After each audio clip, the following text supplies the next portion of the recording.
সে আমরা যেহেতু পিবিআই মাধ্যমে দস্তুরকে গ্রেফতার করা হয়েছে এবং বিজ্ঞ আদালতে 7 দিনের রিমান্ড চাওয়া হয়েছিল। আমরা রিমান্ড শুনানি করেছি, আসামে রিমান্ড সর্বোচ্চ রিমান্ড আমরা দাবি করেছি। আদালত যাচাই বাছাই করে আমাদের কথা শুনেছেন, শুনে 5 দিনের রিমান্ড মঞ্জুর করেছেন।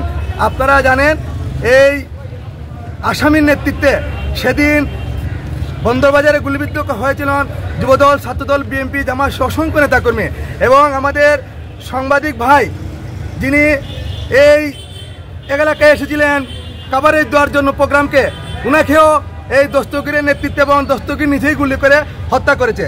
আমরা এই মামলা নিয়ে যখন দাখিল করা হয়েছিল তখন পুলিশ কর্মকর্তারা এই মামলাকে ভিন্ন কাজে প্রবাহিত করার জন্য বানচাল করা হয়েছিল।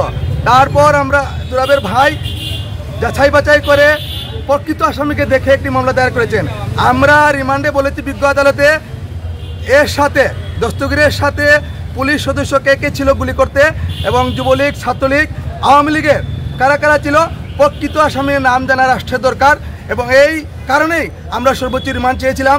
বিজ্ঞ আদালত আগেই বলেছেন 5 দিন রিমান্ড মঞ্জুর করেছেন। আমাদের বিশ্বাস এই রিমান্ডের মাধ্যমে প্রকৃত অপরাধীকারীর নাম চলে আসবে এবং হুকুমদাতাকে, মদতদাতাকে এবং তার সাথে কে কে ছিল ছাত্রলীগ, যুবলীগের নেতাকর্মীরা প্রত্যেকের নাম চলে আসবে। ধন্যবাদ আপনাকে।